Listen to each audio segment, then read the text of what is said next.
BNP ভোটে জয়ী হলে সব গুম খুনের বিচার হবে। দ্রুত নির্বাচন দিয়ে দেশকে স্থিতিশীল করার আহ্বান নেতাদের।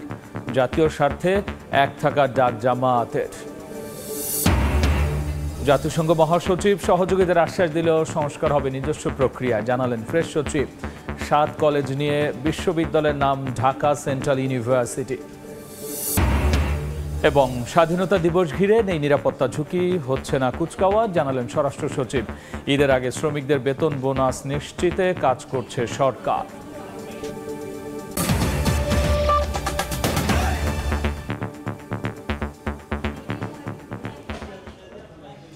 জনপদের সময় সঙ্গে আছি আমি গোলাম রাব্বি। বিএনপি নির্বাচনে জয়ী হলে সব গুম খুনের বিচার হবে। আন্দোলনে শহীদ ও ক্ষতিগ্রস্ত পরিবারের সঙ্গে দলের ইফতার মাহফিলে ভার্চুয়ালি যোগ দিয়ে এমন প্রতিশ্রুতি দিয়েছেন বিএনপির ভারপ্রাপ্ত চেয়ারম্যান তারেক রহমান। এদিকে ফ্যাসিস্টদের সঙ্গে জঙ্গি উগ্রবাদীরা সুযোগ নেওয়ার চেষ্টা করছে উল্লেখ করে দেশকে স্থিতিশীল করতে দ্রুত নির্বাচন দেওয়ার আহ্বান জানিয়েছেন দলের মহাসচিব মির্জা ফখরুল ইসলাম আলমগীর। রাজধানীর বনানীর লেকশোর হোটেলে গণতান্ত্রিক আন্দোলনে গুম এবং শহীদ পরিবারের সঙ্গে আমরা বিএনপি পরিবার এর ইফতার মাহফিলে ভার্চুয়ালি যুক্ত হন বিএনপির ভারপ্রাপ্ত চেয়ারম্যান তারেক রহমান। এ সময় শহীদ পরিবারের সদস্যদের চাকরির নিয়োগপত্র ও ঈদ শুভেচ্ছা উপহার বিতরণ করা হয়। বিএনপি নির্বাচনে জয়ী হলে সব হত্যার বিচারের প্রতিশ্রুতি দেন তারেক রহমান। শহীদ পরিবার এবং গুম খুন নির্যাতনের বিচারে সব রাজনৈতিক দলের ঐক্যমত থাকবে বলে আশাবাদ ব্যক্ত করেন তিনি। আমাদের সর্বোচ্চ চেষ্টা থাকবে যে বিগত স্বৈরাচার বিরোধী আন্দোলনে যারা ক্ষতিগ্রস্ত হয়েছেন, বিভিন্নভাবে নির্যাতিত হয়েছেন, একই সাথে জুলাই আগস্ট মাসে যারা ক্ষতিগ্রস্ত হয়েছেন, নির্যাতিত হয়েছেন, যারা শহীদ হয়েছেন, সেই বিভিন্নভাবে যাদেরকে হত্যা করা হয়েছে সেই হত্যাগুলোরও বিচার অবশ্যই ইনশাআল্লাহ আমরা করব। এদিকে জাতীয় প্রেস ক্লাবে বাংলাদেশ ফেডারেল সাংবাদিক ইউনিয়ন ও ঢাকা সাংবাদিক ইউনিয়ন আয়োজিত ইফতার মাহফিলে যোগ দেন বিএনপি মহাসচিব মির্জা ফখরুল ইসলাম আলমগীর। এ সময় ফ্যাসিস্টদের সঙ্গে জঙ্গি উগ্র মনোভাবধারী সুযোগ নেয়ার চেষ্টা করছে মন্তব্য করে তিনি বলেন, দেশকে স্থিতিশীল করতে দ্রুত নির্বাচন দিতে হবে। নির্বাচনের ব্যবস্থা করা উচিত। নির্বাচনকে সরকারের হাতে দায়িত্ব নিয়ে দেশে স্থিতিশীলতা রক্ষা করার ব্যবস্থা করা। এদিকে ঢাকা মেডিকেলে দলের ইফতার মাহফিলে মির্জা আব্বাস বলেন, বিশেষ বিশেষ দলকে সুবিধা দিতে সংস্কার কার্যক্রম চলছে। নির্বাচনকালীন সংস্কার করুন, নির্বাচিত সরকার এসে সব সংস্কার করবে।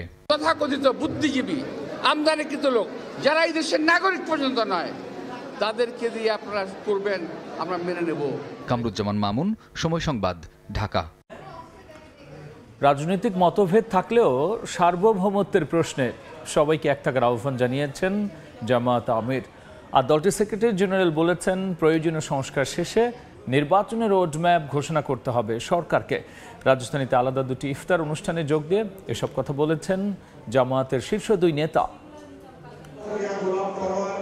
জাতীয় প্রেস ক্লাবে সাংবাদিকদের 2টি সংগঠন বিএফইউজে ও ডিইউজের ইফতার মাহফিলে যোগ দেন রাজনীতিবিদরাও।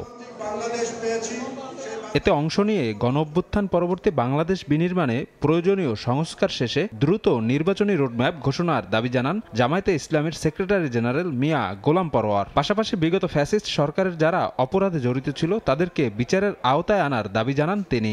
প্রয়োজনীয় সংস্কার কার্যক্রম শেষ করতে যতটুকু সময় প্রয়োজন অহেতুক বিলম্ব না করে তার মধ্যে সংস্কার সম্পন্ন করে অবিলম্বে নির্বাচনের তারিখ এবং রোডম্যাপ ঘোষণা করা উচিত। জাতির প্রতি যারা অত্যাচার, নির্যাতন, নিপীড়ন, গণহত্যা চালিয়েছে, নিষ্ঠুরতা, বর্বরতা চালিয়েছে, তাদের বিচারের জন্য যে ট্রাইব্যুনাল হয়েছে, আইন হয়েছে, এটাকে আরো ত্বরান্বিত করে জাতির সামনে সেই বিচারের নিশ্চয়তা হওয়া প্রয়োজন। এদিকে রমনার ইঞ্জিনিয়ার্স ইনস্টিটিউশনে প্রকৌশলীদের নিয়ে আয়োজিত ইফতার মাহফিলে যোগ দিয়ে সার্বভৌমত্বের প্রশ্নে সবাইকে এক থাকার আহ্বান জানান জামায়াত আমির ডাক্তার শফিকুর রহমান। বলেন, রাজনীতিতে মতপার্থক্য থাকবে, তবে জাতীয় স্বার্থে সবাইকে এক থাকা উচিত। রাজনীতিতে ভিন্ন মত থাকা এটা সৌন্দর্য, মতপার্থক্য সমস্যা নাই, কিন্তু মতপার্থক্য যেন মতবিরোধে রূপান্তরিত না হয়। আমরা এখন মতপার্থক্য করি না, এখন আমরা মতবিরোধ করি। এই জায়গায় আমাদের আপত্তি। জাতীয় স্বার্থের জায়গাগুলোতে মতপার্থক্য পর্যন্ত আমরা দেখতে রাজি না। এই জায়গাতে আমরা সবাই এক হয়ে যাওয়া উচিত। এ সময় বুয়েট শিক্ষার্থী আবরার ফাহাদ হত্যায় দোষীদের সঠিক বিচার চান জামায়াত আমির। সীমাহীন জ্বালাতন তিনি করেছেন। শফিক মুন্সি, সময় সংবাদ, ঢাকা। বুয়েট শিক্ষার্থী আবরার ফাহাদ হত্যা মামলায় 20 আসামির মৃত্যুদণ্ড বহাল রেখেছেন হাইকোর্ট। সাজা বহাল রাখা হয়েছে যাবজ্জীবন কারাদণ্ডপ্রাপ্ত 5 আসামিরও। রায় সন্তোষ প্রকাশ করে দ্রুত সাজা কার্যকরের দাবি জানিয়েছে আবরার ফাহাদের পরিবার। অ্যাটর্নি জেনারেল বলছেন, অপরাধী যত প্রভাবশালী হোক আর পার পাওয়ার সুযোগ নেই। রায়ে এ বার্তাই দিয়েছেন উচ্চ আদালত। আফজাল হোসেনের রিপোর্ট। আরও এক ধাপ এগুলো বুয়েট শিক্ষার্থী আবরার ফাহাদ হত্যা মামলা। বিশেষ বিবেচনায় মামলাটি দ্রুত নিষ্পত্তি করলেন উচ্চ আদালত। রোববার বিচারিক আদালতে মৃত্যুদণ্ডপ্রাপ্ত 20 আসামির ফাঁসির অনুমোদন দিয়েছেন হাইকোর্ট। বহাল রাখা হয়েছে 5 আসামির যাবজ্জীবন কারাদণ্ড। রায় ঘোষণার সময় আদালত কক্ষে উপস্থিত ছিলেন আবরার ফাহাদের পরিবার। রাষ্ট্রের সর্বোচ্চ আইন কর্মকর্তা বলছেন, জীবন দিয়ে ফ্যাসিবাদ দুমড়ে মুচড়ে দেওয়ার বার্তা দিয়ে গেছেন আবরার ফাহাদ। এ রায়ে ন্যায় বিচার প্রতিষ্ঠিত হয়েছে বলেও মন্তব্য তার। আবরার ফাহাদের মৃত্যু আমাদেরকে প্রতিষ্ঠা করে দিয়ে গেছে যে ফ্যাসিজম যত শক্তিশালী হোক, মানুষের মনুষ্যত্ববোধ কখনো কখনো জেগে উঠলে সমস্ত ফ্যাসিজমকে দুমড়ে মুচড়ে ভেঙে দিতে পারে। এবং সাধারণ জনগণের এই যে প্রতিক্রিয়া ছিল, সেই প্রতিক্রিয়ার কারণেই আবরার ফাহাদের এই হত্যাকাণ্ডের বিচার নিশ্চিত হয়েছে।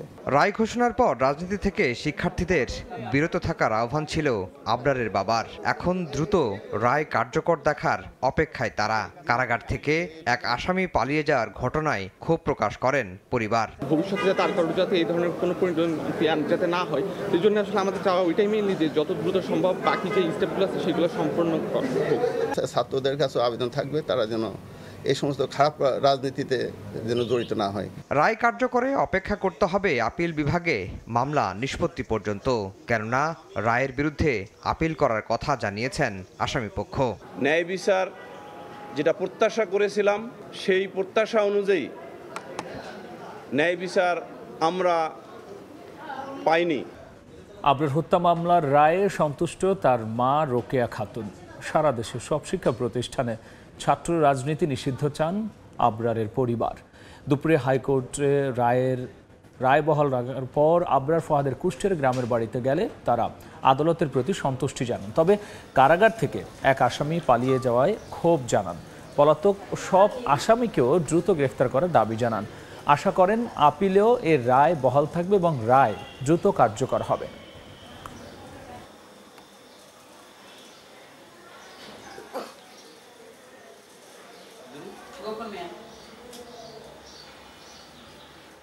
এই রায় যেন দ্রুত কার্যকর হয়, আমরা সেই অপেক্ষায় আছি। আর সমগ্র দেশবাসীর প্রতি আমাদের একটা আন্তরিক শ্রদ্ধা ও ভালোবাসা যে তারা আজও আমাদের সন্তানকে এভাবে মনে রাখছে। রায়টা কার্যকর হোক, কার্যকর হবে যেদিন, সেদিনই আমরা সম্পূর্ণভাবে আসলে সেদিনই শান্তি পাবো। আবরারের মতো আর যাতে কেউ কোনো শিক্ষা প্রতিষ্ঠানে না হয়, কোনো ছাত্র যেন এই রকম অদৃশ্য দেখাতে না সাহস করে, এই জন্য সবার প্রতি আমার অনুরোধ থাকবে। জনপদের সময়ে আরও থাকছে। ভূমিকম্পের ঝুঁকিতে ডেঞ্জার জোন সিলেট অঞ্চল, তবুও ভবন নির্মাণে মানা হচ্ছে না বিল্ডিং কোড। 25টি ঝুঁকিপূর্ণ স্থাপনা চিহ্নিত, আতঙ্কে বাসিন্দারা। চীন বাংলাদেশ সম্পর্ক নতুন উচ্চতায় নিতে চায় অন্তর্বর্তী সরকার। বেইজিংয়ে 28 মার্চ প্রধান উপদেষ্টা ডক্টর মোহাম্মদ ইউনূস ও চীনের প্রেসিডেন্ট শি জিনপিংয়ের বৈঠক হবে। সফরে বাংলাদেশে চীনের কারখানার স্থানান্তর ও বিনিয়োগ গুরুত্ব পাবে। প্রেস ব্রিফিংয়ে কথা জানিয়েছেন প্রধান উপদেষ্টার প্রেস সচিব শফিকুল আলম। এদিকে সংস্কারের বিষয়ে জাতিসংঘ মহাসচিব সহযোগিতার আশ্বাস দিল, বাংলাদেশের নিজস্ব প্রক্রিয়া সংস্কার হবে বলে জানিয়েছেন তিনি। 4 দিনের সফরের ইতি। বিমানবন্দরে সকাল 9টা 50 বিদায় নিয়েছেন জাতিসংঘ মহাসচিব আন্তোনিও গুতেরেস। এবারের সফরে জাতিসংঘ মহাসচিব দেশের গুরুত্বপূর্ণ ব্যক্তিদের সঙ্গে করেছেন সাক্ষাৎ, পরিদর্শন করেছেন কক্সবাজারের উখিয়া রোহিঙ্গা ক্যাম্প, দিয়েছেন বাংলাদেশ সংস্কারের জন্য সব ধরনের সহযোগিতার আশ্বাস। তাহলে কি আন্তর্জাতিক প্রক্রিয়ায় সংস্কার হবে দেশ? এই প্রশ্নের জবাবে প্রধান উপদেষ্টার প্রেস সচিব জানান, দেশের সংস্কার হবে সম্পূর্ণ নিজস্ব প্রক্রিয়ায়। বিদেশি আমাদের যারা ভালো পার্টনার আছেন, আমাদের ওয়েল উইশার আছেন, তারা আমাদেরকে তাদের সাপোর্টের কথা জানিয়েছেন। আবার কিছু কিছু ক্ষেত্রে টেকনিক্যাল সাপোর্ট লাগতে পারে, সেগুলোর কথাও বলছেন। কিন্তু এটা আমরা টেকনিক্যাল সাপোর্ট নিব কি না সে বিষয়ে কিন্তু আমরা এখনও বলিনি। বাট এটা পুরোপুরি হোমগ্রোন একটা রিফর্ম এবং এইটা পুরোপুরি আমাদের মানুষের। রোববার বিকেলে রাজধানীর ফরেন সার্ভিস একাডেমিতে আয়োজিত সংবাদ সম্মেলনে তিনি আরও বলেন, ২৬ মার্চ প্রধান উপদেষ্টার চীন সফর বাংলাদেশের মাটিতে চীনের বড় বড় প্রতিষ্ঠানগুলোর বিনিয়োগের সম্ভাবনা তৈরি করবে, এতে বাড়বে কর্মসংস্থান। চাইনিজ কোম্পানিগুলো বাংলাদেশের লার্জেস্ট ইনভেস্টমেন্ট করেছে গত 7 মাসে এবং ওরা আরও ইনভেস্টমেন্ট করতে আসছে এবং আমরা মনে করি যে এই ভিজিটের পরে প্রচুর চাইনিজ কোম্পানি বাংলাদেশে আরও আসবে তাদের ভিজিট করতে। সংবাদ সম্মেলনে আরও জানানো হয়, 7 কলেজের অধ্যক্ষদের মধ্য থেকে বিশ্ববিদ্যালয় গঠনে অন্তর্বর্তীকালীন প্রশাসক নিয়োগ দেয়া হবে। বিশ্ববিদ্যালয়ের প্রস্তাবিত নাম নির্ধারণ করা হয়েছে ঢাকা সেন্ট্রাল ইউনিভার্সিটি। বিশ্ববিদ্যালয়ের একটা নাম প্রস্তাব করা হয়েছে, যেখানে বিভিন্ন কলেজের 7টা কলেজেরই ছাত্র প্রতিনিধিরা সম্মতি দিয়েছেন।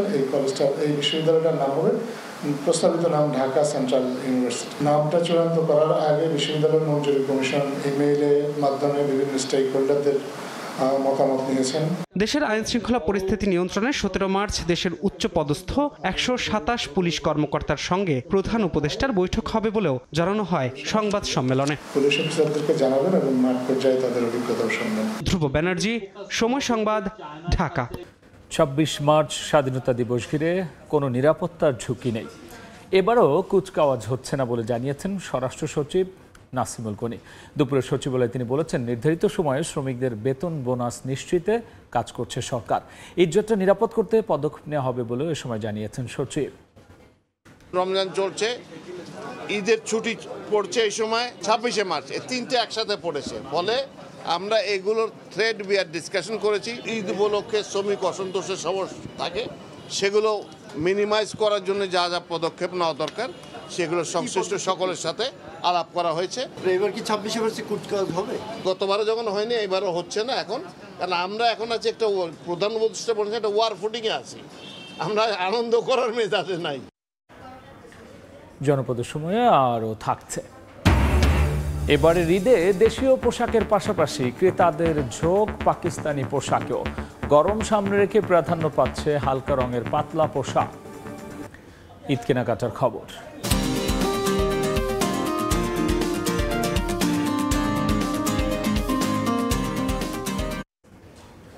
ঈদ আনন্দের অবিচ্ছেদ্য অংশ পোশাক। এবছরের ফ্যাশন ট্রেন্ডে দেশীয় পোশাকের পাশাপাশি ক্রেতাদের ঝোঁক পাকিস্তানি পোশাকেও। গরম সামনে রেখে প্রাধান্য পাচ্ছে হালকা রঙের পাতলা পোশাক। মান ও ডিজাইন ভেদে দাম পড়ছে 3,000 থেকে 2 লাখ টাকা পর্যন্ত। এবারের ঈদে দেশের ফ্যাশন জগৎ সেজেছে নতুন সাজে। হালকা তবে নজর কাড়া, ঐতিহ্যবাহী অথচ আধুনিক, এরকম নকশায় দেখা যাচ্ছে এবারের ঈদ বাজারে। স্থানীয় বিদেশি মোটিফকে প্রাধান্য দিয়ে শাড়ি, সালোয়ার কামিজ, পাঞ্জাবি ও কাফতান সহ প্রায় সব পোশাকে তুলে ধরা হয়েছে শৈল্পিক নান্দনিকতা ও ঐতিহ্যের মিশেল।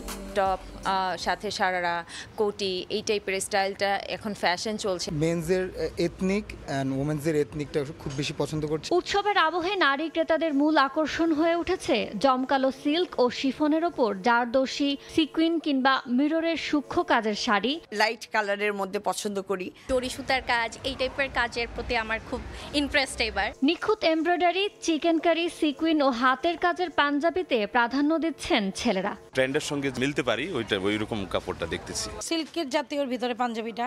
এদিকে পোশাকের সঙ্গে মিল রেখে ছেলেরা বেছে নিচ্ছেন লোফার, নাগরা, আর মেয়েদের আগ্রহে নানা কারুকাজের হাই হিলস। ইয়ানুর শিফাত, সময় সংবাদ, ঢাকা। দুবাই প্রবাসী শীর্ষ সন্ত্রাসী সাজ্জাদ আলী খানের নির্দেশে চট্টগ্রাম নগরীতে সন্ত্রাসের রাজত্ব কায়েম করে ছোট সাজ্জাদ। সেও তালিকাভুক্ত শীর্ষ সন্ত্রাসী। ছোট সাজ্জাদকে গ্রেফতারের পর দুপুরে সংবাদ সম্মেলনে চট্টগ্রাম মহানগর পুলিশ কমিশনার জানিয়েছেন তার গ্রুপের কাছে ভারী অস্ত্র রয়েছে। 5 আগস্ট থানা থেকে লুট হওয়া অস্ত্র তাদের কাছে গেছে কিনা তা এখন খতিয়ে দেখা হচ্ছে। আর ফুয়ার বেশ যদি সুস্থ তাহলে তুই বাঁচে যাবি, যদি সুস্থ নোয়া তুই যদি আইনের হারানো যদি ফাঁকি দিয়ে না বাজে যাই তারস তাহলে তুই আতুন বাঁচতে নি। 3 মাস আগে ফেসবুক লাইভে এসে চট্টগ্রাম নগরীর বাইজিদ বোস্তামি থানার ওসি আরিফুর রহমানকে পেটানোর হুমকি দিয়ে নতুন করে আলোচনায় আসে শীর্ষ সন্ত্রাসী ছোট সাজ্জাদ। এরপরই তার সন্ধান চেয়ে পুরস্কার ঘোষণা করে মহানগর পুলিশ। অবশেষে 15 মার্চ রাজধানীর পান্থপথের একটি শপিং মল থেকে সাজ্জাদকে গ্রেফতার করে চট্টগ্রামে নেয় পুলিশ। দুবাইয়ে থাকা শীর্ষ সন্ত্রাসী সাজ্জাদ আলী খানের ঘনিষ্ঠ সহযোগী ছোট সাজ্জাদ হাটহাজারী, বাইজিদ বোস্তামি, চাঁদগাঁও ও পাঁচলাইশ এলাকায় চাঁদাবাজি, খুন সহ সন্ত্রাসের রাজত্ব কায়েম করে সে। চট্টগ্রাম মহানগরের পুলিশ কমিশনার জানান, ছোট সাজ্জাদ গ্রুপের কাছে ভারী অস্ত্র রয়েছে, সেগুলো উদ্ধারের পাশাপাশি বাকি সন্ত্রাসীদের ধরতে অভিযান চলছে। তদন্তে এবং তাকে জিজ্ঞাসাবাদে কি কি তথ্য পাওয়া গিয়েছে ওটি বলার সময় এখন আসেনি। তাকে জিজ্ঞাসাবাদ করে প্রাপ্ত তথ্য অনুযায়ী আমরা আরো আসামি ধরবো, অস্ত্রশস্ত্র যা আছে সেগুলো উদ্ধার করব। পুলিশ কমিশনার আরো জানান, 5 আগস্ট থানা থেকে লুটের অস্ত্র ছোট সাজ্জাদ গ্রুপের কাছে যাওয়ার সম্ভাবনা উড়িয়ে দেওয়া যাচ্ছে না। যে সমস্ত অস্ত্রগুলো থানা থেকে লুটপাট হয়েছে 5 আগস্টের পরে, এই সমস্ত অস্ত্রের একটি অংশ তাদের হাতে গিয়েছে পড়ে নাই, এটা ডিসমিস করা যাবে না, এই সম্ভাবনা রুল আউট করা যাচ্ছে না। ছোট সাজ্জাদের বিরুদ্ধে হত্যা, অস্ত্র ও চাঁদাবাজি সহ 15টির বেশি মামলা রয়েছে। পার্থপ্রতিম বিশ্বাস, সময় সংবাদ, চট্টগ্রাম। ভূমিকম্পের অতীত ইতিহাস পর্যালোচনা করে বের করা হয়েছে ভূমিকম্পের 1 নম্বর বিপজ্জনক জোন সিলেট অঞ্চল। গত 27 মাসে দেশে 110টি ভূমিকম্পের অধিকাংশ সিলেটকে ঘিরে সংঘটিত হয়েছে, আর এতে আতঙ্কিত বাসিন্দারা। এমন পরিস্থিতিতে কেউ বিল্ডিং কোড মানছে না বলে দাবি সিটি কর্পোরেশনের। নগরীর 25টি ঝুঁকিপূর্ণ ভবনে চলছে কার্যক্রম, আর ফায়ার সার্ভিস বলছে যে কোনো পরিস্থিতি মোকাবেলায় তারা প্রস্তুত। নওশাদ আহমদ চৌধুরীর ক্যামেরায় ইকরামুল কবিরের রিপোর্ট। বাংলাদেশকে ভূকম্পনের 3টি জোনে ভাগ করা হয়েছে। সবচেয়ে ঝুঁকিপূর্ণ জোন হিসাবে উত্তর পূর্বাঞ্চল এবং দক্ষিণ পূর্বাঞ্চলের কিছু কিছু স্থান যেমন সিলেট, রাঙ্গামাটি, বান্দরবন, কক্সবাজার উল্লেখযোগ্য।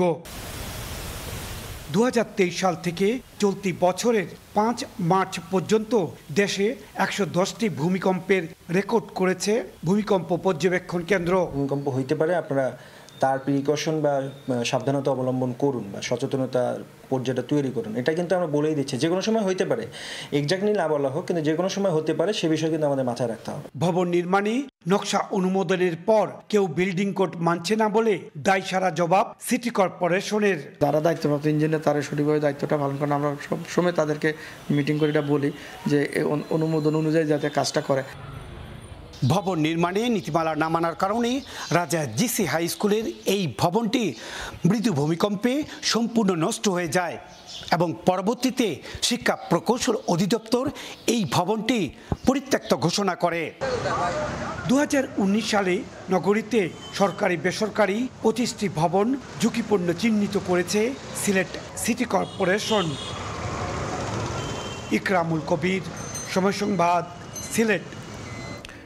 জনপদের সময় শীর্ষ সংবাদ জানিয়ে দিচ্ছে আরও একবার। বিএনপি ভোটে জয়ী হলে সব গুম খুনের বিচার হবে। দ্রুত নির্বাচন দিয়ে দেশকে স্থিতিশীল করার আহ্বান নেতাদের। জাতীয় স্বার্থে এক থাকার ডাক জামায়াতের। এবং জাতিসংঘ মহাসচিব সহযোগিতার আশ্বাস দিলেও সংস্কার হবে নিজস্ব প্রক্রিয়ায়, জানালেন প্রেস সচিব। 7 কলেজ নিয়ে বিশ্ববিদ্যালয়ের নাম ঢাকা সেন্ট্রাল ইউনিভার্সিটি।